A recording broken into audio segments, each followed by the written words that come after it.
നമസ്കാരം. മലയാളി വാർത്തയിലേക്ക് സ്വാഗതം. പാകിസ്ഥാനിലെ ബലൂചിസ്ഥാൻ മേഖലയിൽ ഉണ്ടായ വിഘടനവാദികളുടെ ആക്രമണത്തിൽ 15 പേർ കൊല്ലപ്പെട്ടു. 3 ചാവേറുകൾ ഉൾപ്പെട്ട സംഘമായിരുന്നു ആക്രമണത്തിന് പിന്നിൽ. തിങ്കളാഴ്ച വൈകിട്ടായിരുന്നു ആക്രമണം. 2 സാധാരണക്കാരടക്കം 15 പേർ കൊല്ലപ്പെട്ടതായി പാക് സൈന്യം അറിയിച്ചു.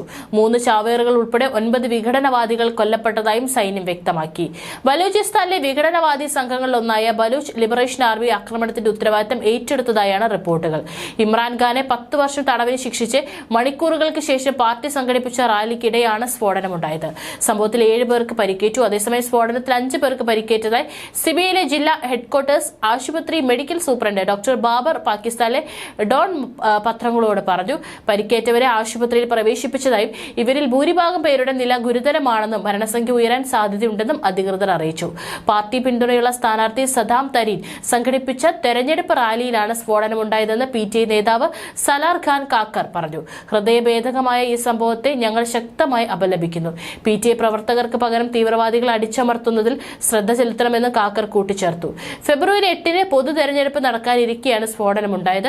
സംഭവം ശ്രദ്ധയിൽപ്പെട്ടിട്ടുണ്ടെന്നും ബലൂചിസ്ഥാൻ ചീഫ് സെക്രട്ടറിയിൽ നിന്നും പോലീസ് മേധാവിയിൽ നിന്നും അടിയന്തര റിപ്പോർട്ട് ആവശ്യപ്പെട്ടിട്ടുണ്ടെന്നും പാകിസ്ഥാൻ തെരഞ്ഞെടുപ്പ് കമ്മീഷൻ അറിയിച്ചു. രഹസ്യ സ്വഭാവമുള്ളതും രാജ്യരക്ഷയെ ബാധിക്കുന്നതുമായ രേഖകൾ പരസ്യമാക്കിയെന്ന കേസിലാണ് പാകിസ്ഥാൻ മുൻ പ്രധാനമന്ത്രി ഇമ്രാൻഖാന് 10 വർഷം തടവ് ശിക്ഷ വിധിച്ചത്. പാകിസ്ഥാൻ തെഹ്രീക ഇൻസാഫ് വൈസ് ചെയർമാനും മുൻ വിദേശകാര്യമന്ത്രിയുമായ ഷാ മഹമ്മൂദ് ഖുറേഷിക്കും 10 വർഷം തടവ് ശിക്ഷ പാക് പ്രത്യേക കോടതി വിധിച്ചു.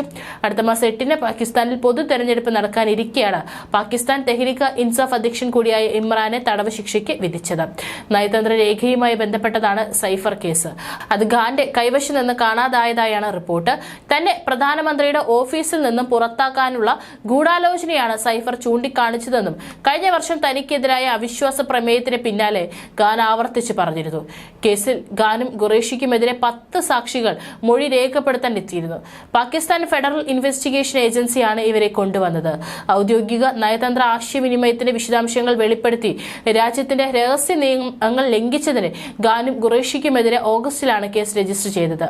അടുത്ത് തന്നെ പാകിസ്ഥാനിൽ പൊതു തെരഞ്ഞെടുപ്പ് നടക്കാനിരിക്കെയാണ് ഇമ്രാൻഖാനെ തടവ് ശിക്ഷ വിധിച്ചത്. 2018 മുതൽ 2022 വരെ ഖാൻ പ്രധാനമന്ത്രിയായിരുന്നു. എന്നാൽ അവിശ്വാസ വോട്ടെടുപ്പിൽ രാജ്യത്തെ സൈനിക മേധാവികളുടെ പിന്തുണ നഷ്ടപ്പെട്ടതിനെ തുടർന്ന് അദ്ദേഹത്തെ പുറത്താക്കുകയും ചെയ്തു. പിന്നീട് പ്രതിപക്ഷ നേതാവെന്ന നിലയിൽ അദ്ദേഹം ഉന്നതാധികാരികൾക്കെതിരെ അധിക്ഷേപ പ്രചാരണം നടത്തി. US-ന്റെ പിന്തുണയോടെ നടത്തിയ ഗൂഢാലോചനയുടെ ഫലമായാണ് തന്നെ പുറത്താക്കിയതെന്നും തനിക്കെതിരെ വധശ്രമത്തിന് വരെ ആസൂത്രണം ചെയ്തതെന്നും ഇമ്രാൻഖാൻ ആരോപിച്ചിരുന്നു.